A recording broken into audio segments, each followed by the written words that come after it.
Rewind the clock to 1992 and have a discussion about states legalizing marijuana when Bill Clinton supposedly didn't inhale the weed that he smoked.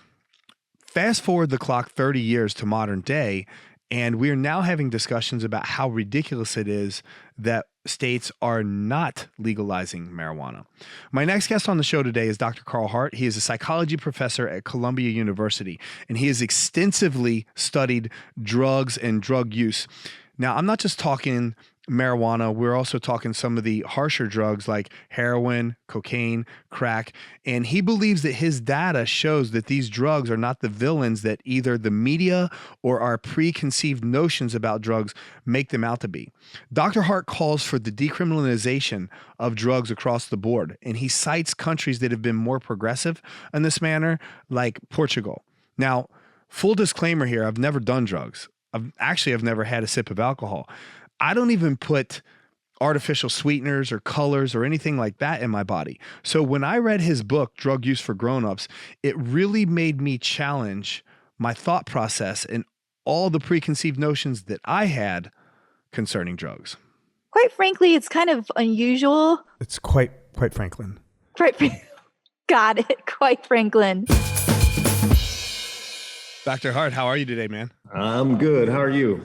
I'm doing really well. Listen, I appreciate you coming on because I read in your book one of the quotes that you had. I don't know if this is verbatim or whatever, but you said, nobody wants to live a life that's alcohol, drug, and caffeine free. And I thought, I'm the perfect person for him to talk to because I actually live this life of alcohol, drug, and caffeine free. I've never had any drugs. I've never actually taken a sip of alcohol in my life.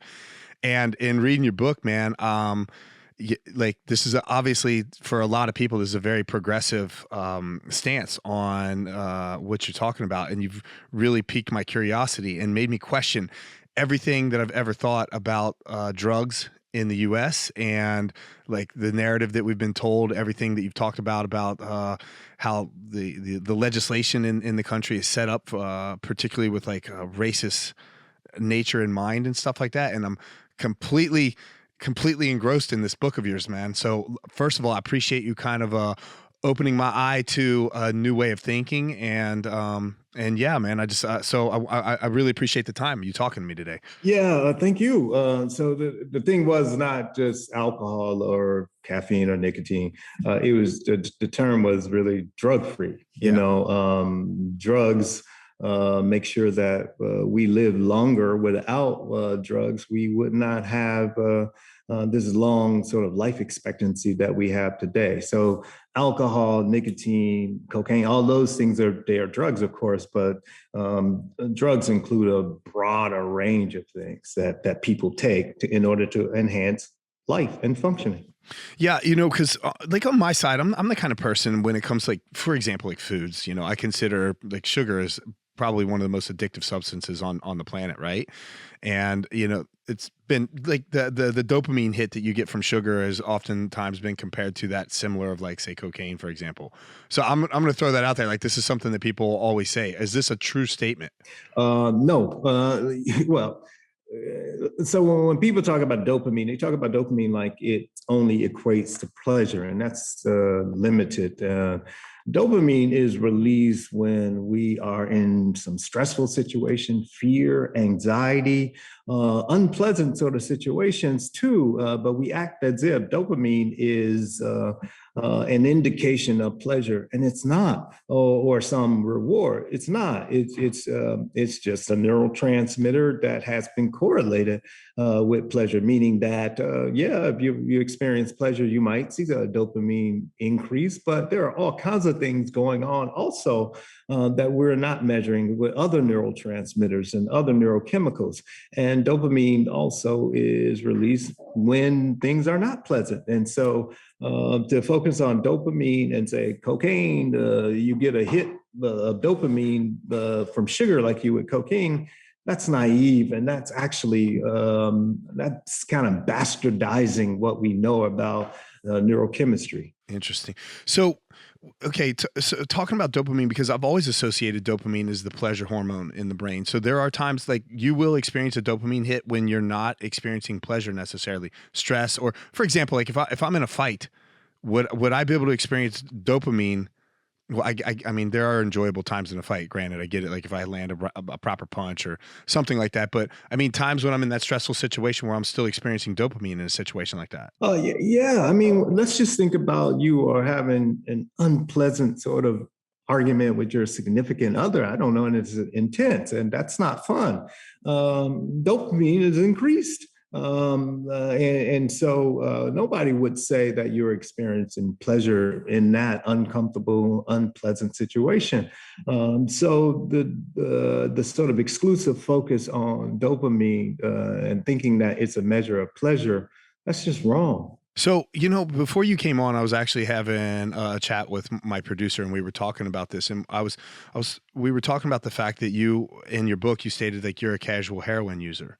And am I saying that properly? I don't want to misrepresent anything, first of all. No, in my book, I also said that I smoke weed, I use cocaine, I take MDMA, I do all these kind of things. But people like to pull out the heroin because that's the one that we fear. Yeah, that's the reason why, because we were having a talk about marijuana and how the U.S. is going through this legalization process state by state in marijuana, and we're having this discussion about heroin and heroin use and how you would propose that heroin should be legalized, for example, along with every other drug for that matter.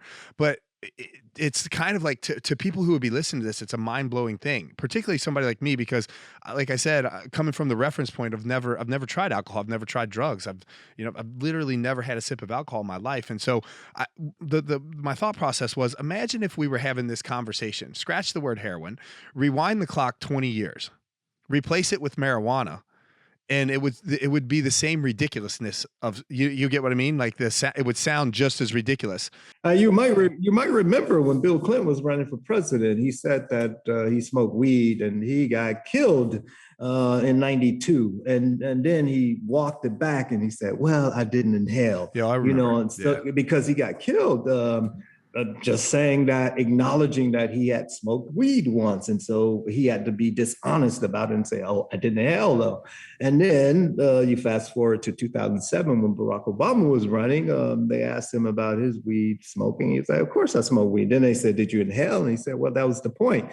And he also acknowledged using cocaine, because in that period, in that time frame, that 20 some years later, the country had become okay with cannabis, but not okay with these other things still. Do you think that Barack Obama's admission of those kinds of things did any kind of damage, like from the perspective of the public saying like, well, I mean, here we have Bill Clinton who he didn't inhale, and whether you believe he's lying or not is one thing. But then on the other side, we have Barack Obama, who's a black president, and obviously he's like, yeah, I inhaled and I also did cocaine. Like, do you think that did just like help push things in the direction like where in the right direction or the wrong direction, you think, from a public? I don't think it had any impact, quite frankly. Nobody really cares in both cases. I mean, because when we think about like drug use of presidents or whatever, you can think about Barack Obama acknowledging drug use. George Bush, too, also acknowledged drug use. And then Donald Trump didn't acknowledge any drug use. And you saw what a fucking disaster we had then during that administration. So somebody who claims to have never done drugs, and then you have these other guys who have done drugs. And so it doesn't really matter. That really doesn't matter. All of that is kind of like a distraction. When we talk about what I was just advocating for, I'm advocating for drug regulation. So legal regulation, that is making sure that we regulate these things in a way that they are available to adults. And we know what is exactly in the compounds that we're selling. Like right now, people are getting drugs on the street and they don't know what's in them. People are dying from contaminants, adulterants. The same situation happened when we banned alcohol in 1920. From 1920 to 1933, we had tens of thousands of Americans dying because they were taking tainted alcohol. When we reversed alcohol prohibition, those deaths went away. Nobody's dying from alcohol poisoning like they were in the 1920s and 30s.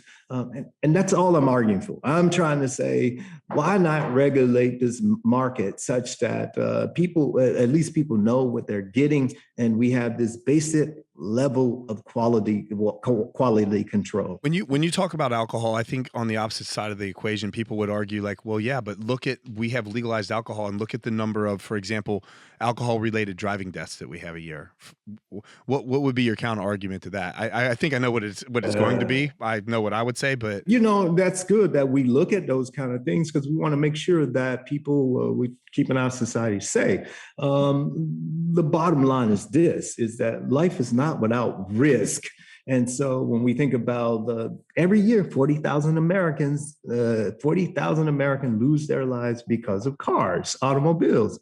Americans die for a variety of reasons, but we're not going to ban automobiles. But what we try to do is make the activity safer. And that's all I'm arguing for alcohol, for any drug, cocaine, heroin, MDMA, the same argument, because adults will engage in drug use. That's a fact. And so as a sort of adult response, we should just figure out how to make this activity as safe as possible. Let's go back to your research, because there's going to be I'm sure I'll have some listeners that are like, man, the ridiculousness is just crazy.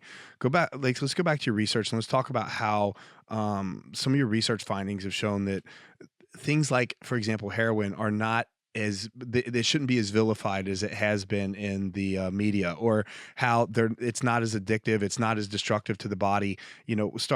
Starting with marijuana and moving through. Like, talk to me about this general. I'll just call drugs as a whole classification of things, and how these things are not as vilified as people believe them to be. Yeah, so one of the things I invite people to do is read the book, because your conversation and my conversation will have an hour, and we can't touch on it. We can't get to everything. Yeah. But if you read the book, they'll see. But that question is a good one. Let's just start with cannabis, since everybody's we're moving towards legalizing cannabis at the state level. We think about cannabis, we now know all of the sort of potential beneficial effects that that drug could have. I mean, it's approved as an FDA medication to stimulate appetite. It's used to treat certain types of pain, certain types of spasticity. It also decreases a specific type of seizure that's associated with a type of epilepsy. And so you see all of these beneficial effects of cannabis. We can think about cocaine. Without cocaine, we do not have any local anesthetics. If you've ever gone to the dentist and they rub some anesthetic, a Novocaine on your gum, Novocaine is just a slight modification of cocaine, and we would not have Novocaine were not for cocaine. So cocaine is an excellent local anesthetic.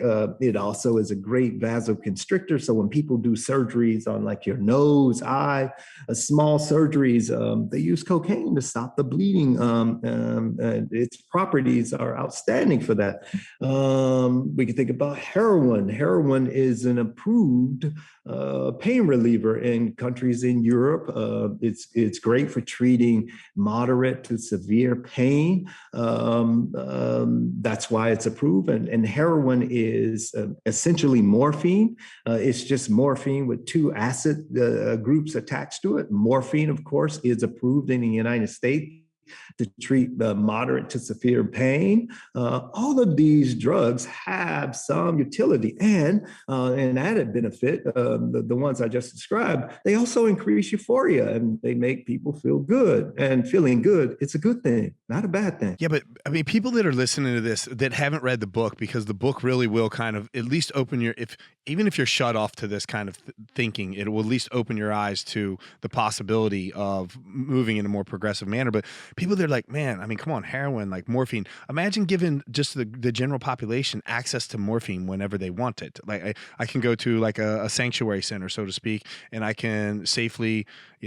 administer morphine to myself and and that's just okay on a daily basis. And that's why these, like, can you trust a population with these kind of substances? Because these are, from the perspective of not having read your book, these are very addictive substances for people to be messing around with. Can the general public be trusted with these things? Yeah. So we have to trust your listeners not to be stupid too, because, if people think that drugs will just be available to anybody, that's stupid. We know how to, like, for example, even with alcohol, you have to be 21, you have to show ID, and alcohol is so in a preparation such that you can only use it orally. When you take a drug orally, it takes longer to have an impact as opposed to intravenous. And the amount of alcohol in each sort of container, each package is controlled in an effort to minimize potential harms, because we can put enough alcohol in a bottle, in a pint, and to kill people, but we don't. Well, we control that sort of thing. The same thing could be done with these other drugs, such that you make sure you don't provide the sort of intravenous preparation. If you have a quality control and those sorts of things, people can do it orally, and oral route is safer than the intravenous route, particularly for people who don't know what they're doing. So all of these things you will have to put in place, and you also would have to put in place education. You have to really increase the education, and you can't do this stupid thing where you just say no. You actually have to teach people about these things, and you have to teach people about routes of administration. You have to teach people about the setting. You have to teach people about dose. You have to do all of these sort of things. You don't just like say, oh, it's a free fall. Come on, we're not that stupid. Okay, so I'll ask this question blindly just for the listeners, but is this, when you talk about these drugs and all that kind of stuff, is this just your opinion that they should be legalized, or what about, I mean, talk to people about the research that you've actually done with this kind of stuff, and how you have data that actually supports your positioning on things like these harsher drugs that people would just scratch their head and say, are you crazy? Yeah. So, this is it's a good point, because I forget that people are inundated with nonsense in our television programs, in the media. Politicians, they just tell all of this nonsense about drugs, and then people actually die from what is called the drug overdose, and we should talk about that. And then you'll see that no, it's not that simple. Not the way they present it. The story is not that simple. And so when we think about, like, my research, one of the things that we do here at a place like Columbia, we give all of these drugs every day of the week, thousands of doses of these drugs a year. Cocaine, smoke cocaine, which is crack, heroin, methamphetamine, marijuana. We give all of these drugs, and we do so under the auspices, or because of the generous support of the American taxpayers. We get federal grants to pay for us to get people high every day. Now, it's not just to get people high, of course. It's to provide a database in order to understand what the effects of these drugs are, and also in order to better understand how to do drug treatment. All of this information is what you would expect somebody or a country as wealthy as our country to have. And so we build a scientific database to say exactly what these drugs do and what these drugs don't do. And we know what they do. And much of what is said in the general public is just inconsistent with the actual evidence. And in your research, you guys are tracking the body physiologically, both like neurologically as well as like emotionally or physically, how the body reacts to these kinds of things. So I mean, because look, when in your book, you made the quote when you started doing the research and you were talking to one of your colleagues, and I can't remember exactly what you said, but you basically made the point that you were like, I was too ignorant about drugs to actually ask the right questions. When you started talking about set and setting, and when you were doing your initial research and how people weren't in a comfortable situation to really assess whether or not these drugs were affecting them the way that you would like to be able to measure. And I started assessing myself and what I actually know about drugs. And just as an example, when I was reading your book and you start casually talking about things, I realized how much I don't know about drugs. Like I couldn't tell you prior to reading your book the difference between amphetamines, methamphetamines, MDMA. So I actually Googled it while I was reading, like just to get a general consensus. And I'm like, okay, I see what like, and I was on a forum where people who had used these things were explaining it, but I thought like, I'm like I was actually going into this discussion today thinking I'm too ignorant to ask the right questions about this, having never used any drugs in my life. And so I am the epitome of the person who is listening that's going, man, this is just ridiculousness. I don't want to hear this. Like from that perspective, I would be that person until I started reading your book, and I'm thinking all the stuff that I know about drugs for me has been provided by the media, or it's like anecdotal to some level or whatever. And I sat and thought, like, what do I really know? Like, what true research have I actually seen? I mean, as you talk about how people will focus in on anecdotal pieces in the media, they don't actually ever really focus on the research, the true data of things. I think we see that in this current global situation that's going on that we have here and whatnot. And so, I mean, talk about that. Well, I think the questions that you ask are important, and the questions that people want to know. So I think that's, for example, we can think about the overdose deaths. I mean, that's a good question that people ask. It's like, well, how can you say that this should be available when people are dying from opioid overdoses, for example? That's a good question. So when we look at the actual numbers, oftentimes what happens is that the media report this big, large preliminary number, like 90,000 Americans lost their lives because of overdoses. And then the next sentence is opioids. And so people have the impression that people are taking opioids and they're dying.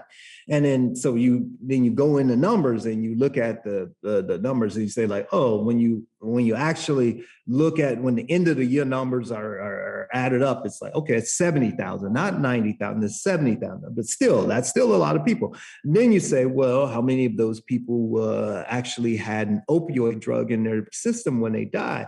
Then you discover that, about 40,000, 45,000 had an actual opioid in their system. So you look at those numbers and you say like, then you just discover that most of the people who died from an opioid related death had multiple drugs in their system when they died. And then we know that when you take opioids combined with other sedatives like alcohol, benzodiazepines, some neuropain medications like gabapentin or Neurontin, you increase the likelihood of respiratory depression. So the educational message is that if you're going to be using opioids, don't combine them with another sedative, especially if you are inexperienced. Don't do that, because then you increase the risk of having some overdose or something of that nature. Another reason that these people are dying, you discover that a large proportion of these people have drugs that were tainted with something like fentanyl. They thought they had heroin and they had fentanyl. And so that's an easy fix. You can either regulate the market, you can also make available, if you're not going to regulate the market, you can make available drug checking facilities so people can test their substance to make sure that it doesn't contain any impurities or any adulterants. And so right there, you have these two fixes that you can deal with a real concern that people have. And by the way, we don't know what actually killed people because that information is not collected when people die. All you know is that this drug was in the body. Yeah, you don't even know, and oftentimes at what levels. Yeah. And so, so the public, if they were really concerned about helping people, those are the sort of fixes that they would advocate for. And they would also say that you have to tell me what were the blood levels found in a person's body. Okay, let's just go to the worst case scenario on these opioid deaths. And let's say that, when you talked about other, like combining them with sedatives and stuff like that, if these deaths were actually attributed to opioids and the media was correct or whatever, do you believe that the people that are combining opioids with these sedatives and other drugs, is this, people that are like addicts that are chasing a bigger high, or are these people that just haven't properly been educated, or is the link actually there? Because how would that change if the drug was actually legalized? Good point. So the thing that people need to just get out of their head is that If people are addicted to opioids, for example, they are less likely to die from an opioid overdose because they are tolerant to many of the effects of opioids, and including the respiratory depressant effects. And not that, I mean, it certainly can still happen, but it's less likely that it will happen than them as opposed to somebody who is not tolerant. And so it's not the people who are regular opioid users or tolerant opioid users. It's more likely that it's the people who are using opioids infrequently. Just to I mean, maybe compare this to something that is legal, like alcohol. Do you know how many alcohol-related deaths there are that are like from consumption a year? And how does that legal substance compare to something that's illegal for that matter? So we don't really count alcohol even in these deaths. It's hard to get an alcohol count. What we know is about 100,000 Americans lose their lives because of alcohol every year. We know that and we know that that's an undercount. But is that including things like car wrecks and stuff like that too? Or are you talking about 100? Okay, yes, okay. Okay, so that's including. So this is a very jumbled up bit of data then. Yeah, okay, that's right. And so when we think about like the drug overdose crises people talk about, they oftentimes don't even count alcohol or look for alcohol. And oftentimes alcohol is a major component, particularly when they're combining these different sedatives. That's a concern. Yeah. So I'm just wondering if, like, to counter argue this, it's like, well, look, we don't have, I don't know what the data is, but somebody might say, well, we don't have that many alcohol related deaths from alcohol consumption every year because it's legalized, or whatever. I mean, I don't know. I don't know how that would affect the argument. I think that's a good point. I mean, I think that's a really good point. I mean, one of the things that we saw when we had alcohol prohibition, that people were dying from a specific type of alcohol poisoning. They were getting maimed. Some were being blind. All of these sort of things were happening because of tainted alcohol. We certainly don't see that kind of thing today because the alcohol, like you said, is regulated. And I think that plays an important role. No, we also have better education about alcohol. So we have social norms. It's not appropriate to wake up in the morning and say, hey, I'm going to have me a shot before going to work. That's frowned upon in society. I don't know. I know some people that are like that. It's 5 o'clock somewhere mentality, man. Yeah, but that's a small group. Yeah, we have these social norms where there's a time to drink and then there's a time that you don't drink. And so these social norms will have to be created for other drugs as well. In your book, you actually discuss like the fact that there's going to be a certain percentage, legal or illegal, like a certain percentage, and the percentage is much more insignificant than people believe, of people that will actually be addicted to a substance, be it, I mean, in this case, be it sugar, be it alcohol, be it, heroin, or whatever your drug of choice is. You can replace drug with some sort of substance like sugar. And there's always a small percentage of the population that's going to be addicted to that, legal or not. Yeah, that's a good point. So, I mean, and when we see that, so the addiction rates can range anywhere from like 5% of a particular user group to 30%. But the bottom line is that means that the overwhelming majority of any user of any drug won't become addicted. But the ones who do become addicted, it's important to understand why. One of the things we know, if the majority of the users don't become addicted, then we can't blame the drug. Oftentimes what we do is we blame the drug, and we don't look at the entire person and the psychosocial environment under which they are dealing. And so when you start to look at why people are addicted, you start to realize that many people who have co-occurring illnesses like depression, schizophrenia, pain issues, they may experience addiction problems. People who have chronic, unrealistic expectations heaped on them are more likely to experience addiction-related problem. People who lose their job, their self-worth, all of this sort of thing, they are more likely to experience addiction. And so when you see all of these sort of reasons why people are likely to experience addiction, that tells us then we need to fix our society more than anything. But if we're saying we need to fix our society. People don't really want to hear that. Just a misnomer for the people listening talking about addiction. I fell into this category of people prior to reading your book, and I'll have you clarify it though.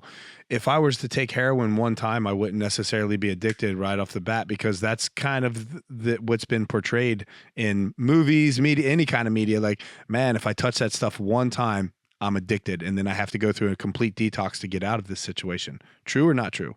No, false. I mean, addiction by definition means that you have these repeated attempts, unsuccessful attempts, trying to cut down, trying to quit. So by definition, addiction it requires work, and so like one time it's not work, and one time you won't become physically dependent upon heroin. I mean, if anybody's ever had dental problems and they had to be prescribed something like Vicodin, a Percocet, they essentially have had heroin. Talk to me about some more progressive areas in the world, like places like Amsterdam, where the drug laws are a bit a bit more relaxed, or places like Portugal. You talk about Portugal in your book. You talk about Barcelona in your book, about how they've taken a completely different approach to handling drugs in society. Yeah, so when there are more than 20 countries around the globe that has decriminalized all drugs. What that essentially means is that they say we're not going to be arresting people for simply using drugs. Drug trafficking and dealing remains illegal, but drug possession and drug use is not a criminal offense. As you pointed out, Spain, Portugal, Colombia is one of those countries.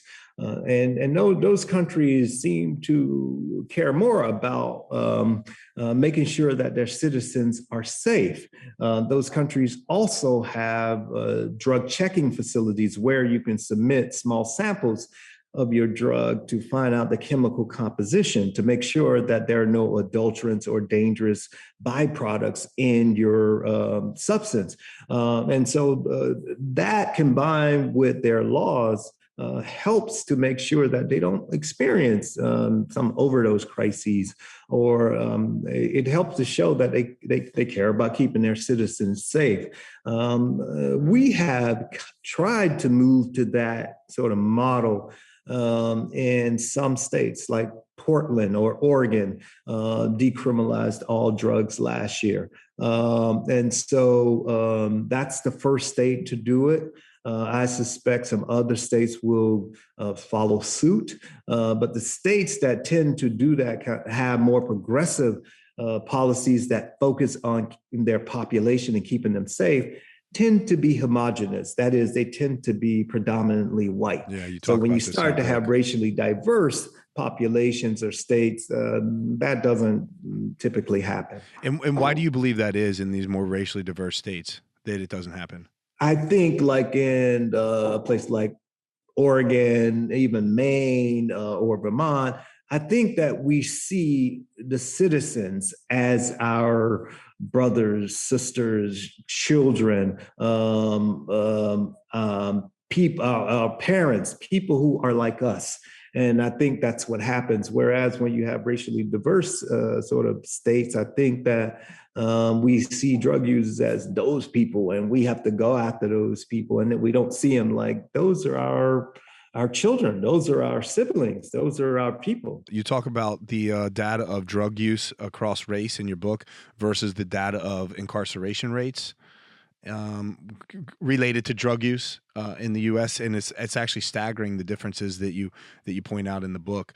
I want to go back to what we were talking about Barcelona, for example. You know, with a country like that that's had such a progressive stance on drugs and, you know, decriminalizing drugs and stuff like that. When you look at data like, for example, trafficking, obviously the incarceration rates of people are going to go down because the users are no longer being incarcerated for this stuff. So if that was happening here in the United States, I don't know what percentage of the population would actually be released from prison right away, but I would imagine it would be quite significant. But when you look at like the incarceration rates of like trafficking in Portugal versus trafficking in the US, because the drugs are legalized, I would assume that there's not as much of a need to traffic those drugs. And along those same lines, like what does the data look like in a place like Portugal for like overdoses versus the United States, for example, you know, in other countries? Like, how does this data across the board show that having this more progressive stance on decriminalization of drugs actually does work? So when we think about like the first part of your question about trafficking and incarceration, so let's take a step back. Every year in the United States, we arrest about 1.5 million Americans for drugs. 1.5 million Americans. Now, what percentage of those is 1.5 is possession, just possession only? Yeah, right on. Yeah. So about 85 to 88% is for possession. So the vast majority is for possession. Now, so we have over 1 million people arrested every year just for possession of drugs. That's right. That's exactly right. Now, what happens is that, like, when you talk about who are in prison, they're not necessarily in prison for drug possession. At the federal level, they are. About half of the prisons are there for drug-related charges, whereas at state levels, it's maybe 10%. So it's lower. What happens is that people plead out, or the prosecutor let them plead on one charge and then charge them on another charge. So people are not in the state prisons for drugs, but they may have a drug charge, and the drug charge led to the bigger charge while they're there. And so that's how it's not showing up at the state level. At the federal level, it's kind of there, but not at the state level. And so when we think about a place like Portugal, drugs are not, or Spain, drugs are not legal. They're just decriminalized. So people who are caught trafficking, they still are subjected to harsh penalties. But that society does not expend its resources on doing these covert operations to get the drug kingpins. Instead, they use that money for things like, how about cancer research? Or how about trying to get police people who are polluting our environment? That's where those sort of funds are spent. Whereas our funds are spent on this cowboys and robbers sort of thing, where we're putting all of this money in going after drug traffickers and neglecting our environment and all of these other important things that are killing Americans, like heart disease, cancer. All of those things are far underfunded, but we're funding people going after folks for trying to live up to or enjoy their guaranteed rights under the Declaration of Independence: life, liberty, and the pursuit of happiness. You know, as you're sitting here talking, I just realized, like, you basically would take out an entire division of the government and the DEA. You would just wipe out the necessity of that, because you talked about what was the numbers, the staggering numbers you gave on the war on drugs in the 80s versus modern day.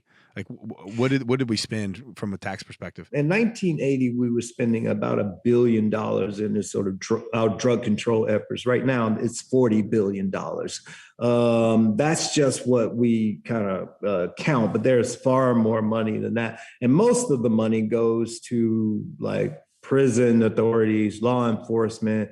Some goes to like physicians. Some go to our urine testing people. So there's a lot of money in incarcerating people and controlling people for drugs. So you're right. That means that a lot of jobs would be impacted, and people are fighting to keep those jobs. But I suggest that we just redirect the efforts of those people in order to make sure that their efforts are focused on keeping people safe and not locking people up. For the listeners, describe the difference between legalization and decriminalization of drugs. Yeah. So legalization is basically what we do with alcohol. You can buy it if you're of the right age, and you can sell it without, if you meet the criteria, without fearing criminal prosecution. Decriminalization, you can possess it for personal use and personal use quantities without fearing being arrested or facing criminal prosecution. But you can't sell it because if you get caught selling it, you can face criminal prosecution. All right. I want to switch gears here, and I just want to pick your brain on something that wasn't in your book as it relates to me and my career and just in general, like my industry. What are your thoughts and how all this relates to things like performance enhancing drugs? I know that some of the drugs you talk about in your book actually fall into that category. Like people don't think of things like Adderall as being a performance enhancing drug, but I've argued for years that, and it's now part of the performance, it's part of the PED list of banned substances. But, you know, I've argued for years that Adderall is definitely performance enhancing because if I can every day go into practice and be laser focused, like in refining my technique and sharpening my sword more efficiently, then on the back end of this, I'm only going to produce a better outcome.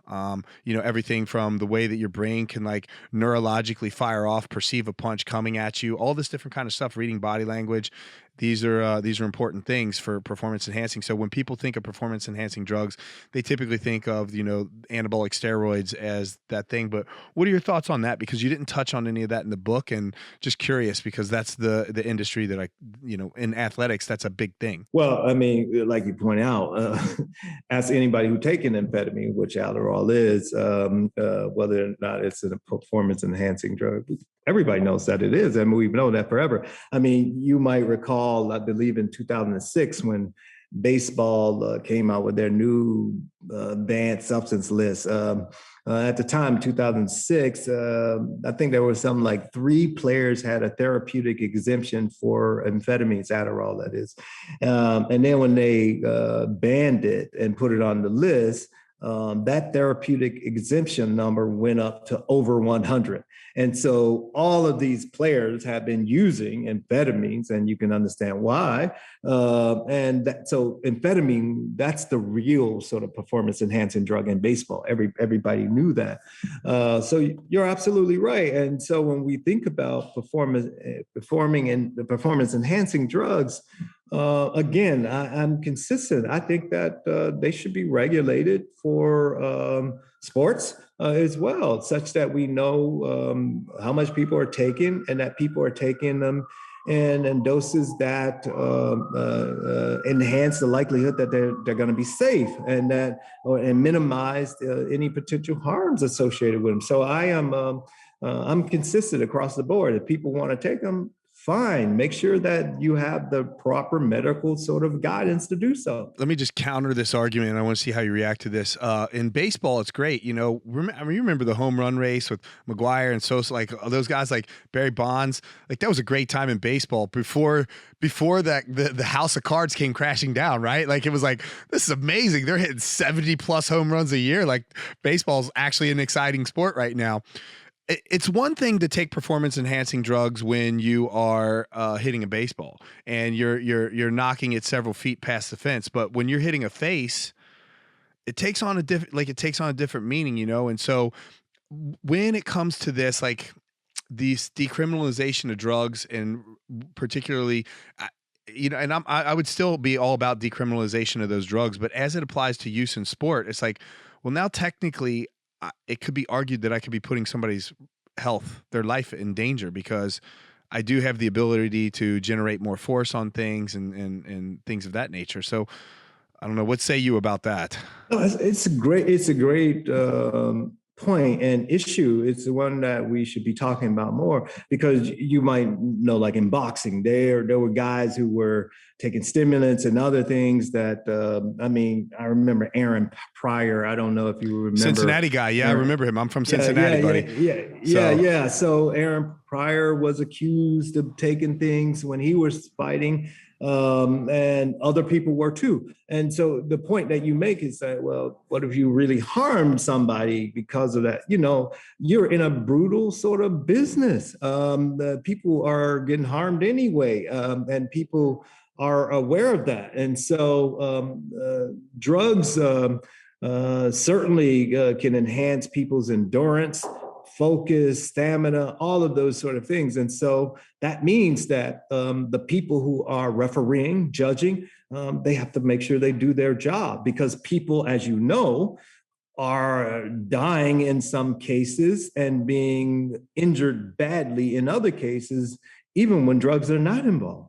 Dr. Hart, I appreciate you coming on today, man. This is a really good discussion, and I really wanted to have this discussion with you because I wanted any of my listeners to actually look at this at the drug war, the drug culture in the U.S. and just look at it with a fresh pair of eyes and actually truly assess like what you really know about the drug situation. Because like I said earlier, when I was reading your book, I'm like, man, I started scratching my head and I'm like, I am too ignorant to ask the right questions here, truly. And so I appreciate that from you, man. I appreciate the book and everything. Where can people get your book? Where should they check you out? Yeah, you can get the book online anywhere, any major bookstore or any independent bookstores that you may go to. It's everywhere. Drug Use for Grownups. It's really, man, it's really an argument that I want Americans to grapple with, just in terms of this issue of freedom, what it really means. And I don't mean freedoms in this sort of cheap way where my freedoms and my rights supersedes yours, because they don't. I'm not free to disrupt your rights or stop you from pursuing your rights. But our Declaration of Independence says that we are guaranteed life, liberty, and the pursuit of happiness, as long as we don't disrupt other people from pursuing those rights. And some people use drugs as a part of their sort of pursuit of happiness. And how can we call ourselves the freest country in the world if we're not even living up to the basic sort of promise of the country? I want Americans to just grapple with that. It's awesome, man. Listen, I got my copy on the iBooks. I got the e-copy and the audio copy, both of them. And I just want to say to you, man, thanks for making me think outside of the box from somebody who doesn't even put artificial colors in his body. Who's never had a sip of alcohol, truly, man. Like, and I challenge any of my listeners to pick up the book. It is a good read. It will definitely be eye opening, and it'll hopefully make you think outside of the box. Have you been to the dentist? Have you ever been to the dentist? I have been to look. Don't call me on. Okay, technically, for the record, Dr. Hart. Technically, one time I was in Mongolia and I was given a glass of horse milk, and I took a sip of that, and I was like, "This is the most god awful tasting thing I've ever had in my life. What is this?" And like, it's horse milk. It's good for you, but they're like, you can't ride a horse after you do this because you'll fall off the horse. I'm like, wait a minute, there's alcohol in here? So, okay, in all fairness, I guess maybe I did take a sip of alcohol one time, unbeknownst to me. But yes, I have had surgeries before. I have used lidocaine before. So, yeah, I'm a drug user just like you, man. Thank you, man. Thank you. Good stuff today. I really do appreciate you coming on. Thanks for your time. Thank you. Yeah, you have a good day, man. Quite Franklin is providing this podcast as a public service, but it is neither a legal interpretation nor legal advice, nor a statement of Quite Franklin policy. Reference to any specific product or entity does not constitute an endorsement or recommendation of that product or entity by Rich Franklin or Quite Franklin. The views expressed by guests on the podcast are their own, and their appearance on the program does not imply an endorsement of them or any entity they represent. Views and opinions expressed by Quite Franklin employees or representatives are the views and opinions of the persons expressing them, and do not necessarily reflect the views or opinions of Quite Franklin or any of its officials or principals. Nothing heard on this podcast at any time is medical advice or is intended as medical advice. The listener must always consult his or her personal physician or other qualified medical professional regarding any questions of a medical nature. If you have any questions about this disclaimer, please contact our general counsel.